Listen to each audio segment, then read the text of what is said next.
Hello बच्चों, welcome to शिक्षा window.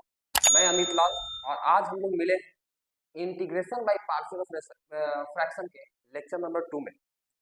थोड़ा बहुत मैं रिकॉल कराना चाहूंगा कि पिछले क्लास में हम लोगों ने ये समझा था कि इंटीग्रेशन बाय पार्शियल फ्रैक्शन के अंदर हम लोग जिस भी तरह के फंक्शन को इंटीग्रेट करते हैं वो F X by G X के फॉर्म में दिखता है, जहां पर एफ एक्स भी पोलिनोमियल होता है और जी एक्स भी पोलिनोमियल होता है। साथ ही साथ ये देखे थे कि जो जी एक्स पोलिनोमियल होता है वो कभी भी 0 के बराबर नहीं होता है। और इस तरह के फंक्शन को हम लोग वहां पर बोला करते थे कि भाई साहब इस तरह का जो फंक्शन है वो कैसा फंक्शन कहलाएगा, वो कहलाएगा रेशनल फंक्शन। इस तरह के फंक्शन को हम लोग बोला करते थे कि इस तरह का फंक्शन कहलाएगा रेशनल फंक्शन। और रेशनल फंक्शन को दो पार्ट में डिवाइड किए थे। रेशनल फंक्शन में एक पार्ट जो था जिसको हम लोग बोलते थे proper rational function, proper rational function, और दूसरा पार्ट जो था वो था इम्प्रॉपर रेशनल फंक्शन। ये दो तरह की बातें थी। प्रॉपर रेशनल फंक्शन किसको बोला करते थे? प्रॉपर रेशनल फंक्शन बोला करते थे कि जब आपके पास function F X by G X के फॉर्म में दिया होगा, जहां पर एफ एक्स भी पोलिनोमियल है और जी एक्स भी पोलिनोमियल है, तो अगर एफ एक्स का जो डिग्री है अगर वो जी एक्स के डिग्री से कम होगा तो हम लोग उसको बोला करते थे प्रॉपर रेशनल फंक्शन। और जब एफ एक्स का जो डिग्री है जी एक्स के डिग्री के बराबर या ज्यादा होगा तब हम लोग उसको बोला करते थे इम्प्रॉपर रेशनल फंक्शन। और हम लोगों ने यह समझा था कि जब कभी भी हमको प्रॉपर रेशनल फंक्शन मिलेगा तो हम डायरेक्टली पार्शियल फ्रैक्शन को अप्लाई करेंगे, और जब इम्प्रॉपर रेशनल फंक्शन मिलेगा तब हम सबसे पहले उसको प्रॉपर रेशनल फंक्शन में बदलेंगे, तब जाकर के हम लोग पार्शियल फ्रैक्शन को अप्लाई करेंगे। अब थोड़ा सा बात को समझते हैं। सबसे पहला बात, एक छोटी सी बात है जो हम समझाना चाहेंगे कि अगर मान लीजिए कि आपको इम्प्रॉपर रेशनल फंक्शन मिला तो आप उसको रेशनल फंक्शन में कैसे बदलेंगे? प्रॉपर रेशनल फंक्शन में कैसे बदलेंगे? प्रॉपर रेशनल फंक्शन में बदलने का क्या मतलब है? तो ध्यान से देखिएगा कि छोटा सा एक बेसिक सा बात करेंगे। जैसे मान लीजिए कि मेरे पास कोई एक नंबर है 9/2, तो क्या 9/2 को हम लोग अगर 9 को 2 से डिवाइड करें तो 4 टाइम्स में जाएगा, 8 आया, 1 बचा। तो क्या 9/2 को हम लोग यहाँ ऐसा लिख सकते हैं कि 4 प्लस ऑफ 1 डिवाइडेड बाई 2? तो अगर हम ये बोलना चाह रहे हैं कि 9 को ऐसा लिखा जा सकता है 4 प्लस ऑफ 1 डिवाइडेड बाई 2, इसका मतलब हम ये बोलना चाह रहे हैं कि हम लोग इसको लिख सकते हैं quotient plus of remainder by of divisor के फॉर्म में। मतलब ध्यान से एक चीज यहाँ पर समझने का कोशिश करना कि यहाँ पर क्या है कि जो रिमाइंडर होगा, जो रिमाइंडर बचेगा वो हमेशा डिवाइजर से कम होगा। जो रिमाइंडर बचेगा, जैसे कि हम लोग यहाँ पर क्या कर रहे थे, 9 को 2 से डिवाइड कर रहे थे तो 4 टाइम्स में गया, 8 आया, और यहाँ पर जब माइनस किया तो 1 बचा। अब सवाल यहाँ पर ये है कि यहाँ पर 1 से ज्यादा बचने का चांस है ही नहीं, क्योंकि अगर 1 से ज्यादा बचने का चांस हुआ होता तो वो तो पहले ही डिवाइड हो गया होता, पहले डिवाइड हो गया। मान लीजिए यहाँ पर 2 बचा तो 2 बचेगा कैसे? ये तो एक और बार में डिवाइड होता था, 5 बार में भागा चला जाता, और यहाँ 2 बचता ही नहीं। यानी कि अगर आप किसी भी नंबर को 2 से डिवाइड कर रहे हैं तो रिमाइंडर बचने का चांस क्या क्या है? या तो 0 बचेगा या तो 1 बचेगा। यानी कि जब भी जो बचेगा वो 2 से कम बचेगा, यानी कि डिवाइजर से कम बचेगा। तो उसी प्रकार हम लोग यहाँ पर ये समझे अभी अभी कि कोई भी नंबर को हम लोग क्या लिख सकते हैं, quotient plus of remainder by divisor के फॉर्म में। तो जब कभी भी हमको कोई इम्प्रॉपर रेशनल फंक्शन मिलेगा, इम्प्रॉपर रेशनल फंक्शन का मतलब क्या है कि ऊपर वाला का जो डिग्री है नीचे वाला का डिग्री से या तो बराबर होगा या तो ज्यादा होगा, तो उस केस में हम लोग इम्प्रॉपर रेशनल फंक्शन को, जो कि उस समय वो F X by of G X के फॉर्म में दिखेगा, उसको क्या करेंगे, हम लोग इसमें कन्वर्ट करेंगे quotient plus of remainder by divisor के फॉर्म में।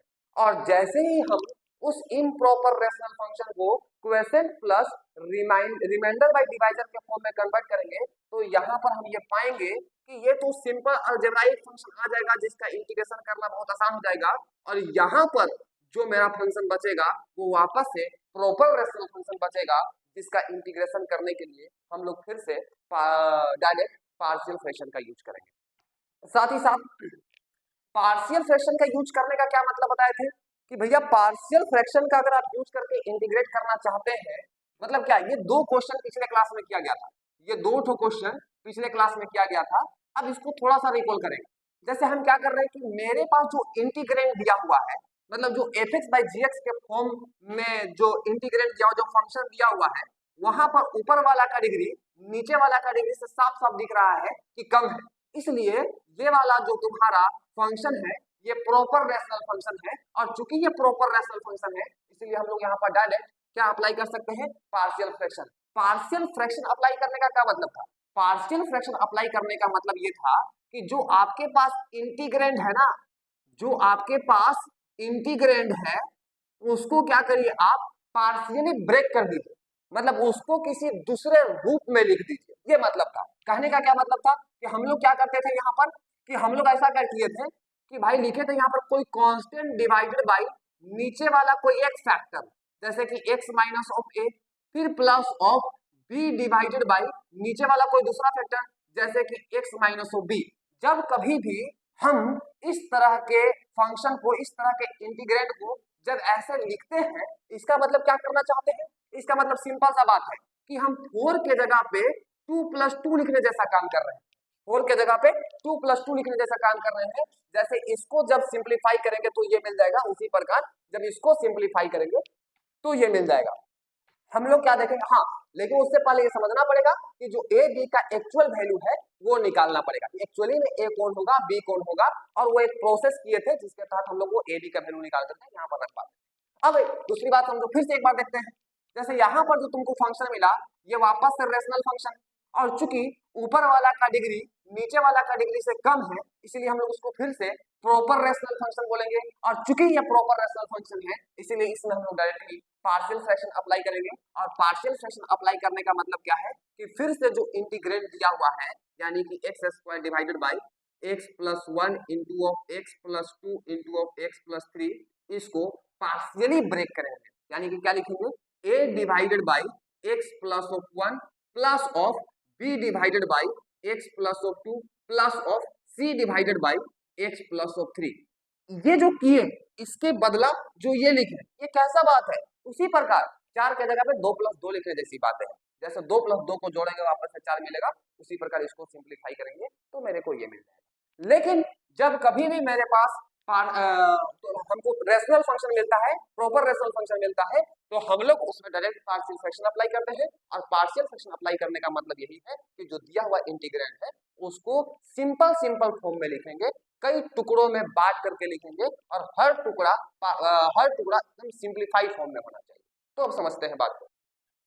अब सवाल यहाँ पर यह है जो बेसिकली आज के क्लास में हम लोग समझेंगे और सीखेंगे मुख्य रूप से, कि जब कभी भी मेरे को रेशनल फंक्शन को इंटीग्रेट करना पड़ेगा तो एक बात तो तय है कि मुझे पार्शियल फ्रैक्शन अप्लाई करनी पड़ेगी, लेकिन जब मुझे यहाँ पर कोई रेशनल फंक्शन मिलेगा तो उसको पार्शियल फ्रैक्शन में तोड़ने के लिए, यानी कि उसमें पार्शियल फ्रैक्शन को अप्लाई करने के लिए हमको कई तरह के केस मिल सकते हैं। जैसे यहाँ पर जो हमको इंटीग्रेंड मिला था उसमें जो डिनोमिनेटर था, जो नीचे वाला चीज था, उसमें हर फैक्टर लीनियर थे, और जो दूसरा केस था उसमें भी डिनोमिनेटर का हर फैक्टर लीनियर थे। अगर डिनोमिनेटर का फैक्टर लीनियर नहीं हो करके कुछ और होता तो हम कैसे काम करते, जैसे एक बात तो समझ में आ चुका है कि अगर आपका डिनोमिनेटर, मैं जीएक्स की बात कर रहा हूं, डिनोमिनेटर डी के माथे में आर, डिनोमिनेटर डी के बगल में आर, डॉक्टर, मैं डिनोमिनेटर की बात कर रहा हूं। डिनोमिनेटर, अगर डिनोमिनेटर में जो ये जीएक्स है वो लीनियर है और नॉन रिपीटिंग है, लीनियर है और नॉन रिपीटिंग है, जैसे देखो लीनियर है, x माइनस है, लीनियर है और वो एक ही बार आया है, दोबारा नहीं आया है, मतलब नॉन रिपीटिंग है, x माइनस बी लीनियर है, लेकिन वो एक ही बार आया है, दोबारा नहीं आया है, इसलिए नॉन रिपीटिंग है। ठीक उसी प्रकार यहाँ x plus 1, x plus 2, x plus 3 सारा के सारा फैक्टर्स एक ही बार आए हैं और सारे के सारे लीनियर है, तो हम बोल सकते हैं कि ये डिनोमिनेटर का जो इस तरह के डिनोमिनेटर का जो खानदान है उसको क्या बोलेंगे हम, लीनियर एंड नॉन रिपीटिंग। और जब तुम्हारे पास denominator linear and non repeating के फॉर्म में हो तब हम लोग उसको पार्शियली ब्रेक करने का क्या मतलब समझते हैं। जैसे मान लो कि तुम्हारे पास ax प्लस बी के फॉर्म में ax प्लस बी के फॉर्म में डिनोमिनेटर है, डिनोमिनेटर ax प्लस बी के फॉर्म में डिनोमिनेटर के फैक्टर है, तो हम उसको जब पार्शियली ब्रेक करते हैं इसका मतलब उसको क्या लिख सकते हैं, a divided by ax plus B. ऐसा ऐसा 3-4 वो है तो सभी के लिए लिखना पड़ेगा a divided by ax plus B plus b divided by जो है सो प्लस c डिवाइडेड बाई जो है सो। हम एक में ही बता रहे हैं कि एक के लिए ऐसा लिखना पड़ेगा। जैसे यहाँ पर 2 है तो 2 बार लिखना पड़ा, यहाँ पर 3 गो है तो 3 बार लिखना पड़ा, 4 गो रहता तो 4 बार लिखना पड़ता। उसी प्रकार अगर आपके पास डिनोमिनेटर के रूप में लीनियर तो आएगा लेकिन रिपीटिंग आ जाएगा। क्या कहने का मतलब है कि लीनियर तो रहेगा, डिनोमिनेटर में जो फैक्टर है, जैसे ये एक फैक्टर है, ये एक फैक्टर है, ये एक फैक्टर फैक्टर फैक्टर, ये जो फैक्टर है वो रहेगा, लीनियर रहेगा, लेकिन वो रिपीटिंग रहेगा, 2 गो रहेगा या फिर 3 गो रहेगा या फिर 4 गो रहेगा या फिर उससे ज्यादा गो रहेगा। तो हम लोग उसको जब पार्शियल फ्रैक्शन में तोड़ना चाहेंगे तो कैसे तोड़ सकते हैं, ध्यान से देखिएगा, ऐसा तोड़ सकते हैं a divided by ax plus B plus of b divided by ax plus B का होल स्क्वायर। ध्यान समझिए, ये इसको केवल x प्लस बी के होल स्क्वायर को हम लोग पार्शियली ब्रेक किए, और ये चीज कहां पर है, किसी भी रेशनल फंक्शन के डिनोमिनेटर में, किसी भी रेशनल फंक्शन के डिनोमिनेटर में अगर यहां पर फॉर एग्जांपल पावर 3 रहा होता, पावर 3 रहा होता तो ये तो रहता ही a divided by ax plus B plus b divided by ax plus B का होल स्क्वायर, एक और जुड़ जाता c divided by ax plus B के पावर 3। जितना पावर रहेगा उतना तक जाएगा। जैसे यहाँ पर 1 पावर वाला, यहाँ 2 पावर वाला, यहाँ 3 पावर वाला, अगर यहाँ 4 पावर रहता तो ये 4 पावर वाला तक जाता, अगर यहाँ 10 पावर रहता तो ये 10 पावर वाला तक जाता, ये अगर उससे ज्यादा पावर रहता तो ये उससे ज्यादा पावर वाला तक जाता। ठीक उसी प्रकार आपका जो डिनोमिनेटर है वो इस फॉर्म में भी हो सकता है, क्वाड्रेटिक एंड नॉन रिपीटिंग, मतलब कि वो इस फॉर्म में हो सकता है X square plus of B X plus of C. कौन, डिनोमिनेटर का फैक्टर, किसी भी रेशनल फंक्शन के डिनोमिनेटर का फैक्टर इस फॉर्म में हो सकता है और एक ही बार होगा क्योंकि यहाँ नॉन रिपीटिंग लिखा हुआ है। हाँ, एक और दूसरा हो सकता है, जैसे ये क्वाड्रेटिक इक्वेशन, एक और दूसरा quadratic equation, same quadratic equation repeat नहीं करेगा, ऐसा हो सकता है लेकिन इस फॉर्म में होगा। और जब इस फॉर्म में होगा तो हम लोग उसको पार्शियली ब्रेक कैसे करते हैं, पार्शियली ब्रेक करेंगे x plus of B divided by x plus of B divided by X square plus of B X plus C के फॉर्म में। और अगर आपके पास जो रेशनल फंक्शन का डिनोमिनेटर है उसके जो फैक्टर है वो क्वाड्रेटिक और रिपीटिंग रहेंगे। एग्जांपल के लिए समझा देते हैं, जैसे क्वाड्रेटिक तो रहेंगे ही रहेंगे, क्वाड्रेटिक तो रहेंगे ही रहेंगे लेकिन रिपीटिंग रहेंगे। पावर 2 हो सकता है, पावर 3 हो सकता है, पावर 4 हो सकता है, पावर उससे ज्यादा हो सकता है। तब उस केस में हम उसको पार्शियली कैसे ब्रेक करेंगे, पार्शियली ब्रेक करेंगे ax plus of b divided by ax square plus of bx plus of c और प्लस ऑफ पावर 1 वाला, क्योंकि हम मैक्सिमम पावर 2 है तो 2 तक जाएगा, 3 रहता तो 3 तक जाता है, 4 रहता तो 4 तक जाता है, क्योंकि 2 है तो 2 तक जाएगा। और उसके उसी प्रकार एक और जाएगा तो cx plus d divided by ax square plus of bx plus of c to the power of 2। अगर यहाँ पर 3 रहता तो इसी तरह का एक और टर्म को हम लोग ऐड करते, और ज्यादा होता तो इसी तरीके से ऐड करते जाते।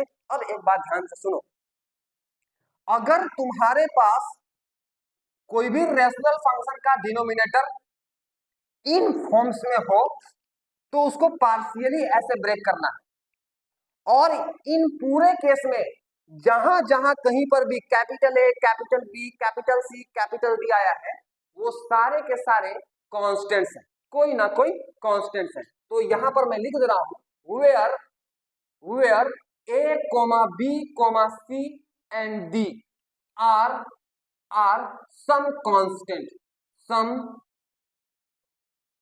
कॉन्स्टेंट्स। अब ध्यान से क्या करेंगे, ये धीरे धीरे एग्जांपल्स लेंगे और ये बोलने का क्या मतलब है इसको एक एक करके समझाते जाएंगे। तो देखिए, अभी तक हमने जितना बात किया अब उसको एग्जाम्पल के थ्रू थोड़ा और क्लियर करेंगे, ठीक है ना।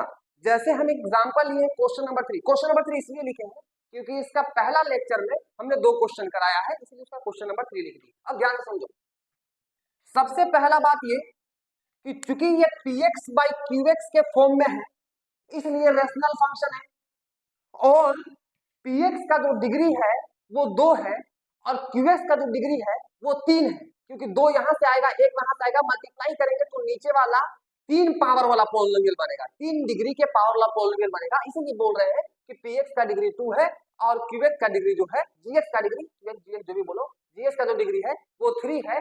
तो यहां से क्या पता चला कि भाई साहब आप रेशनल फंक्शन तो है लेकिन आप प्रॉपर रेशनल फंक्शन। अब इतना बात तो समझ में आ गया कि ये प्रॉपर रेशनल फंक्शन है, इसका मतलब है कि डायरेक्टली पार्शियल फ्रैक्शन अप्लाई करेंगे। लेकिन अब समझने वाली बात क्या है, ध्यान समझना, समझने वाली बात ये है कि यहाँ पर जो डिनोमिनेटर है, यहाँ पर जो डिनोमिनेटर है, यहाँ पर फैक्टर के रूप में लीनियर भी है और नॉन रिपीटिंग भी है। जैसे x माइनस 1 लीनियर तो है लेकिन रिपीट कहाँ किया है, मतलब कि किस खानदान में आएगा, लीनियर एंड नॉन रिपीटिंग के खानदान में आएगा।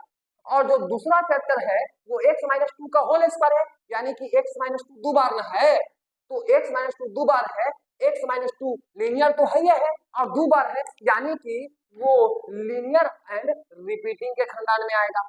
तो हमको क्या बोला गया था कि भाई साहब जब आपको पार्शियल फ्रैक्शन लगाने का मन करे ना, और लगाने का मन कब करेगा, जब कोई रेशनल फंक्शन देगा वो भी प्रॉपर रेशनल फंक्शन, तो लगाने का मन करेगा ना, हो तो लगाने का मन किया का पार्शियल फ्रैक्शन। तो हम लोगों ने देखा कि भाई पार्शियल फ्रैक्शन तो लगाना है। पार्शियल फ्रैक्शन लगाने का मतलब है कि जो इंटीग्रेंड दिया है ना, जो इंटीग्रेंड दिया है उसके जगह पे कोई दूसरा बात लिखो, ऐसा बात लिखो जिसको लिखने से मजा आ जाए। मजा आ जाए का मतलब क्या है कि भाई साहब उसका इंटीग्रेशन हमको आता हो, सिंपल सा फंडा है। तो देखते हैं, हम समझने की कोशिश करते हैं।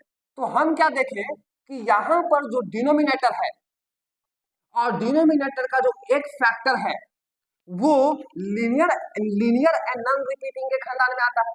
तो बोला गया कि अगर आप उसको फ्रैक्शन में बांटना चाहते हैं, अगर आप उसको फ्रैक्शन के रूप में लिखना चाहते हैं तो क्या लिखना पड़ेगा, जो है वही वाला ऊपरे कोई कांस्टेंट, जो है वही वाला ऊपरे कोई कांस्टेंट, तो कोई कांस्टेंट जो है वही वाला।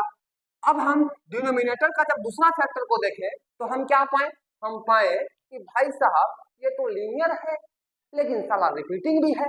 तो चूंकि लीनियर भी है और रिपीटिंग भी है तो क्या बोला गया कि अगर आपके पास लीनियर और रिपीटिंग दोनों है तो एक काम करिए, जितना पावर तक है, जितना पावर तक है उतना तक जाइए, एक पावर से स्टार्ट करके। जैसे देखो पावर 3 तक था तो 1 से स्टार्ट किए, 2 गए, फिर 3 गए, रुक गए क्योंकि पावर 3 तक था। अब चूंकि यहाँ पावर 2 है, इसका मतलब क्या है कि शुरू करना होगा पावर 1 से, कोई कांस्टेंट मान लो b लिख देते हैं, divided by x minus of 2 plus of c divided by, अब पावर 2 वाला चला जाएगा, मतलब x माइनस 2 का होल स्क्वायर, और चूंकि मैक्सिमम पावर 2 है तो 2 तक रुक जाएगा। अगर मैक्सिमम पावर यहाँ 3 रहा होता तो यहाँ पर 2 लिखते और अगला स्टेप में plus plus d divided by x minus 2 के पावर 3 लिखे होते हैं। बात समझ में आ रही है। अब ध्यान से देखो, हम लोग क्या किए, इस फैक्टर को पार्शियली ब्रेक किए, इस फैक्टर को भी पार्शियली ब्रेक किए, और ये जो तुमको दिख रहा है वो बेसिकली इस पूरे का पार्शियल फ्रैक्शन है। ये वाला केवल इसका पार्शियल फ्रैक्शन है, ये वाला इसका पार्शियल फ्रैक्शन है, ये साथ है इसका पार्शियल फ्रैक्शन है। इसका पार्शियल फ्रैक्शन है। बोलने का क्या मतलब है? बोलने का सिंपल सा मतलब है, अपने दिमाग को समझा कर रखो कि हम क्या किए हैं, 4 के जगह पे 2+2 लिखे हैं, क्योंकि वैसे लिखने से मेरा काम बन जा रहा है। मतलब हम इसको दूसरा फॉर्म में लिखे हैं, दूसरा कुछ नहीं लिखे हैं, दूसरा फॉर्म में लिखे हैं, उसी बात को दूसरा तरीके से लिखे हैं, जैसे 4 की जगह पे 2+2। हम अगर इसको सिंप्लीफाई करेंगे तो वापस 3 मिल जाएगा। और ऐसा क्यों लिखे हैं तुमको ही पता है, क्योंकि हमको इसका इंटीग्रेशन नहीं आता है। हमको ऐसा ऐसा सिंपल सिंपल फॉर्म बांट के दीजिएगा ना तो हमको इसका इंटीग्रेशन आता है, और हमको करना इसको इंटीग्रेट है, इसीलिए हम इसको सिंप्लीफाई में लिखे हैं ताकि हम इसका इंटीग्रेशन कर दें। और चूंकि ये इसके बराबर है तो इसका इंटीग्रेशन हो गया, तो हम बोल देंगे कि तेरा बराबर वाला का इंटीग्रेशन फलाना है तो तेरा इंटीग्रेशन भी फलाना ही होगा।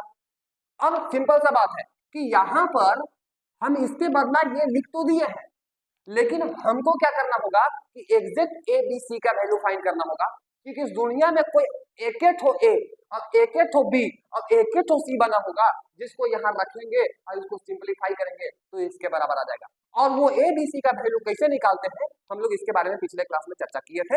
एक बार और चर्चा करते हैं, एक बार और चर्चा करते हैं, देखते हैं आगे। इसको मिटा देते हैं, इसको मिटा देते हैं। हम लोग क्या किए थे पिछले क्लास में? पिछले क्लास में सिंपली उधर एलसीएम ले लिए थे, राइट हैंड साइड में सिंपली एलसीएम ले लिए थे और एलसीएम लेकर के प्रोसीड किए थे। याद दिलाते हैं, अगर याद नहीं है तो याद दिलाते हैं। दिस इंप्लाइज दैट, इधर वाला जेम कहते हुआ करता था x² divided by x-1 into x-2 का whole square is equal to, इधर एलसीएम, एलसीएम इसको लेने आता है ना, एलसीएम लेने आता ना है, ठीक है। तो क्या करेंगे, एलसीएम कितना होगा, x-1 इनटू x-2 का होल स्क्वायर। अगर एलसीएम लेने नहीं आता है तो बेटा देख लिया, एलसीएम लेने सिखा दो भैया। x-1, अरे बच्चा क्लास में इसमें एलसीएम लेता था यार, x-2 का होल स्क्वायर, ये डिवाइड किससे होगा, कौन से कटेगा, x-2 से। ये जेव का तेव लिखेंगे क्योंकि ये नहीं कट रहा है, ये कट रहा है के बार में एक बार में, ये कट रहा है कितना बार में, x-2 बार में। अब सिंपली क्या करेंगे, सबको मल्टीप्लाई कर देंगे, तो मल्टीप्लाई कर रहे हैं क्योंकि एलसीएम निकाल रहे हैं, तो एलसीएम इज इक्वल टू, अरे समझ रहा है ना कि हम जब एलसीएम लेते थे, याद है ना कि कम से कम कोई 2 को करता था तो काट देते, याद है कि नहीं याद है, कोई 2 को करता था, 2 को ये और ये कट रहा है x-2 से, x-2 से x-2 और x-2 का होल स्क्वायर कट रहा है तो काट दिए, और जो नहीं करता तो उसको जेम कहते उतारते थे, तो ये जेम कहते उतरा, ये एक बार में कटा, ये x-2 बार में कटा। अब क्या है, यहाँ पर जो लोग भी बैठे हुए हैं वो सब अकेले अकेले बैठे हुए हैं, तो उस केस में हम लोग एलसीएम के लिए क्या करते थे, सबको मल्टीप्लाई कर देते थे। तो मल्टीप्लाई करेंगे तो क्या आएगा, LCM is equal to x-2 into x-1 into 1 into x-2, और सबको सब सिंपलीफाई कर रहे हैं, कितना आएगा x-1, अरे देख लो, और ये दोनों को मल्टीप्लाई किया तो कितना आ जाएगा, x-2 का होल स्क्वायर। बात समझ में आया कि नहीं आया? तो उसी प्रकार यहाँ पर एलसीएम वही लिए है, x-1 इनटू x-2 का होल स्क्वायर। अब देखो यहाँ पर जब कहते हैं x-1 भिड़ गया तो a के साथ आएगा x-2 का होल स्क्वायर, प्लस यहाँ एक तो x-2 भिड़ा तो b के साथ ये x-1 तो आएगा ही आएगा, लेकिन एगो x-2 भिड़ गया है और यहाँ पर 2 है तो x-2 एगो आएगा, और plus of c into of, यहाँ पर x-2 का होल स्क्वायर पूरा पूरा भिड़ गया तो c के साथ क्या आ जाएगा, x-1, और दिस इम्प्लाइड, चूंकि ये टर्म दोनों तरफ है तो ये कैंसिल हो जाएगा और मेरे पास क्या बचेगा, x² equal to a into x-2 का whole square plus b into x-1 into x-2 plus of c into x-1, ये मेरे पास बचा है। और हम लोग इसको क्या बोला करते थे पिछले क्लास, याद करो, नाम तो इक्वेशन दिया 1 दे देते थे, लेकिन इसको बोला क्या करते थे, इसको बोला करते थे आइडेंटिटी। और आइडेंटिटी के बारे में एक चीज बताए थे हम, वो क्या था, वो ये था कि आइडेंटिटी में x का वैल्यू कुछ भी लीजिए, LHS और RHS में उसको डालिए, हमेशा वो इक्वल आएगा, हमेशा बराबर आएगा। तो भाई साहब हमको जब पता है कि इस आइडेंटिटी में हम x का वैल्यू कुछ भी ले सकते हैं, LHS RHS बराबर आएगा, तो हम लोग यहाँ पर बोले थे कि अब चालाकी से लेंगे, चालाकी मकसद क्या है? मकसद है हमको कांस्टेंट का वैल्यू निकालना। मकसद है मेरा कांस्टेंट का वैल्यू निकालना। कांस्टेंट मतलब ए बी सी का वैल्यू निकालना। तो चूंकि हमको पता है कि हमको ए बी सी का वैल्यू निकालना है, तो मेरा दिमाग में आया कि जब हम एक्स की जगह पर 2 रखेंगे तभी तो एलएचएस आरएचएस के बराबर होगा ना, क्योंकि इक्वेशन 1 तो आइडेंटिटी है ना। तो अब अगर 2 रखेंगे तो ये वाला टर्म हम देख रहे हैं कि पूरा का पूरा जीरो, और ये वाला टर्म भी देख रहे हैं कि पूरा का पूरा जीरो। हो जाए ना, इसका मतलब है इधर 2 रखेंगे तो 4 बचेगा और दुगना का 4, और इधर केवल ई वाला टर्म बचेगा जिसमें सी इन्वॉल्व रहेगा, और चूंकि एने वाला में सी इन्वॉल्व रहेगा तो सी निकाल लेंगे ना, वही तो निकालना था। हाँ, अब ए बी भी निकालना है, तो हम फिर से देखेंगे इसमें क्या सब्स्टिट्यूट करें चालाकी से कि मेरा वो वैल्यू भी निकल जाए, और इस तरीके से हम लोग वैल्यू फाइंड करने का कोशिश करेंगे कांस्टेंट का ए बी सी का। तो देखते हैं दिमाग लगाते हैं, समझना, सोचने का कोशिश करो थोड़ा सा। Putting X is equal to, पहला तो मिल गया भाई कि हम 2 डालेंगे, 2 डालने से हमको मजा आ रहा है। मजा कब आएगा? जब हमको जो कांस्टेंट का वैल्यू निकालना है वो निकलेगा तो मजा आएगा। ठीक है, अब क्या दिखा कि एक 1 भी डाल सकते हैं, क्योंकि 1 डालने से क्या हो रहा है? 1 डालने से 0 हो रहा है प्रियांशु, 0 हो रहा है ना। 1 - 1 0, तो 0 इंटू बी 0, ये पूरा टर्म 0 और ये टर्म भी पूरा पूरा 0। तो 1 डालने से क्या फायदा हुआ कि इधर तो 1 आएगा और ई वाला टर्म केवल बच जाएगा, तो यहाँ से क्या फायदा होगा? कौन सा वैल्यू निकल जाएगा? ए का वैल्यू निकल जाएगा। ए का वैल्यू निकल गया, सी का वैल्यू निकल गया, निकालना किसका वैल्यू बचा? बी का। तो हम लोग पहले क्या डालेंगे? 2, और फिर क्या डालेंगे? 1। एक और कोई वैल्यू सोचते हैं, क्या डालने से मजा आएगा? क्या डालने से मजा आएगा? हम डाल तो कुछ भी सकते हैं ना, आप 10 डाल दीजिए, कोई फर्क नहीं पड़ता है, लेकिन चालाकी ये है कि हम लोग ऐसा वैल्यू डालें जिससे कि हम अपना कैलकुलेशन को आसान रख सके, और जो मेरा एम है हम वहां तक पहुंच सके, और एम है कांस्टेंट का वैल्यू निकालना। तो 2 और 1 ऐसे एक्स के वैल्यूज हैं जिसको इस आइडेंटिटी के अंदर डालने से आसानी से 2 कांस्टेंट मिल जा रहा है, ए और सी। तो हम लोग बी के लिए दिमाग में नहीं भी लगा पा रहे हैं, तो ऐसे सोच ले रहे ना भैया कि हम एक्स की जगह पर 0 डालेंगे, डाल कुछ भी सकते हैं, तो 0 डाल दे रहे हैं। पूरा माने तो -1 डाल लो, पूरा माने तो 10 डाल लो, 20 डाल लो, 50 डाल लो, लाख डाल लो, करोड़ डाल लो, जो मन करता डालो। समझ में आया कि नहीं आया?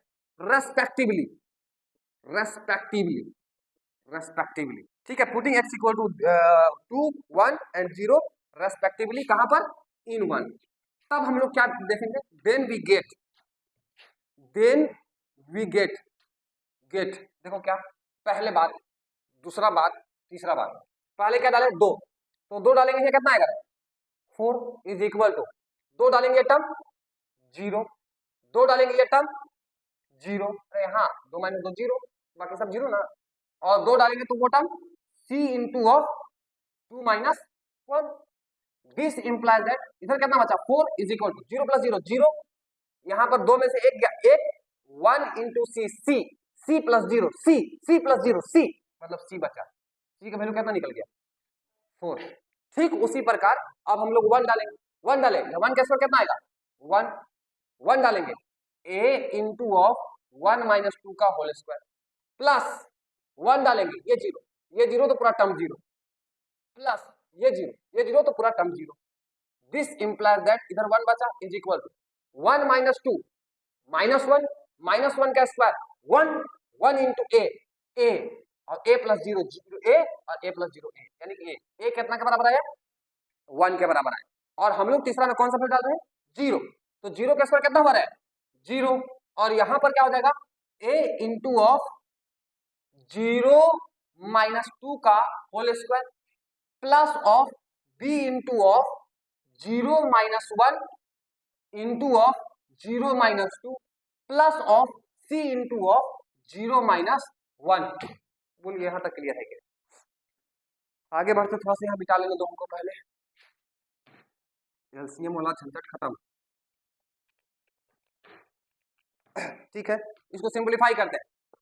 यहां पर 0 अपना जगह पे रहेगा, इज इक्वल टू 0 - 2 का स्क्वायर 4, यानी कि यहाँ 4a बचेगा। 0, अच्छा b, ये आएगा -1, ये आएगा -2, -1 इंटू -2, ये 2 आएगा, तो यहाँ बचेगा 2b, और 0 - 1 -1 इंटू सी -c आएगा। अब हमको साफ साफ पता है किसका वैल्यू? a का वैल्यू और c का वैल्यू, हम उसका यूज कर लेंगे। तो this implies that 0 is equal to 4 into of A का वैल्यू कितना आ चुका है 1 plus of 2 into of B का वैल्यू तो निकालना ही माइनस ऑफ सी का वैल्यू कितना आ चुका है 4। दिस इंप्लाइज दैट, ध्यान से देखना 4 इंटू 1 और ये 4 प्लस और माइनस में है तो कट गया, तो इधर कितना बचा और उधर कितना बचा 2 इधर लाएंगे तो बटा में आएगा, यहां से हट जाएगा और 0/2 कितना होता है 0, तो इसका मतलब है कि b का जो वैल्यू आया वो 0 आया। यहां तक समझा पाए कि नहीं समझा पाए। अब बात आगे बढ़ाते हैं।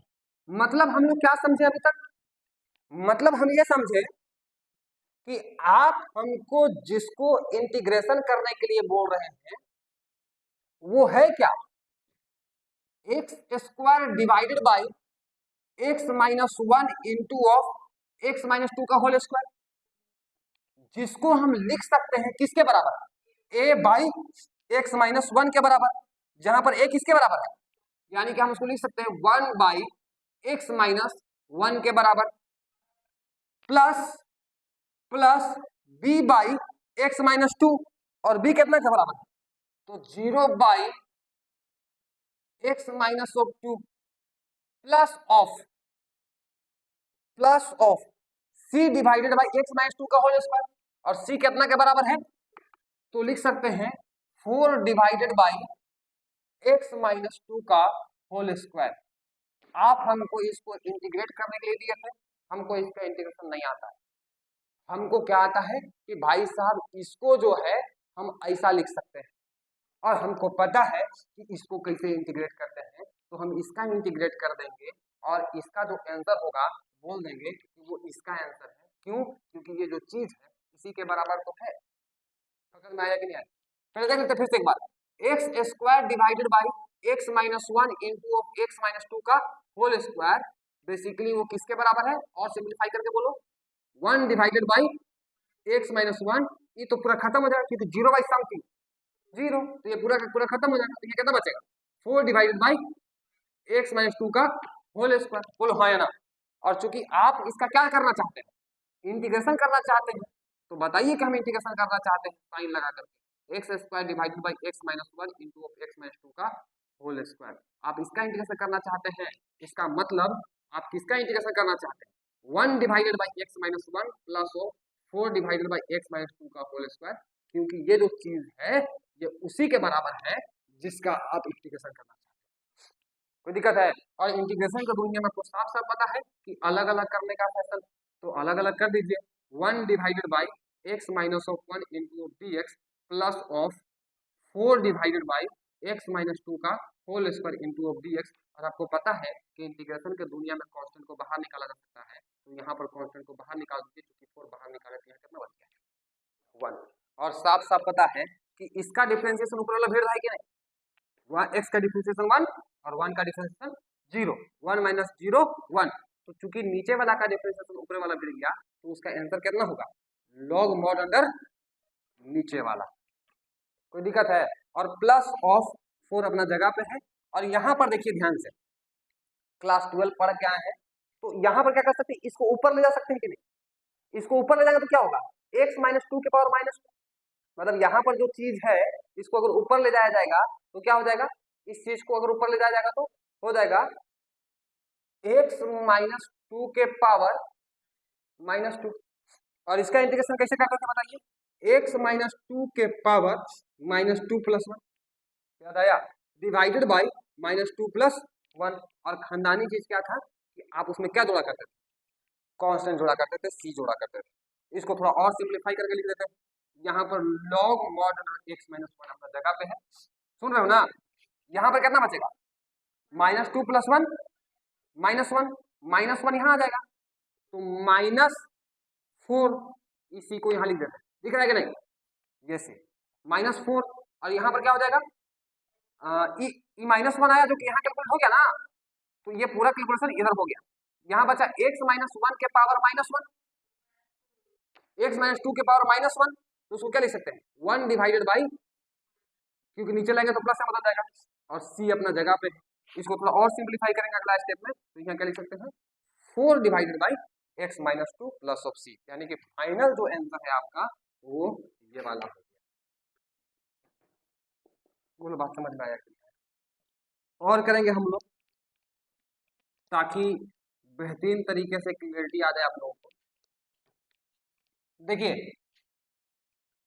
इंटीग्रेशन बाय पार्शियल फ्रैक्शन में मैक्सिमम चीजें जो एग्जाम में आ सकती हैं वो बता दिया गया है। कुछ बात और बचा है जिसको क्वेश्चन के माध्यम से सिंप्लीफाई किया जाएगा, बताया जाएगा। तो मोटा मोटी उम्मीद करते हैं कि एक लेक्चर इसके ऊपर और दिया जाएगा और आपका पूरा के पूरा सिलेबस यहाँ से कंप्लीट हो जाएगा। एग्जाम में कोई भी क्वेश्चन आए आपसे डेफिनेटली बनेगा। तो हम लोग एक और एग्जाम्पल लेते हैं, एक और एग्जाम्पल लेते हैं। Question number 4, question number 4, integration of x square plus of 1 divided by x square plus of 1 divided by x square minus of 5x plus of 6 into of dx।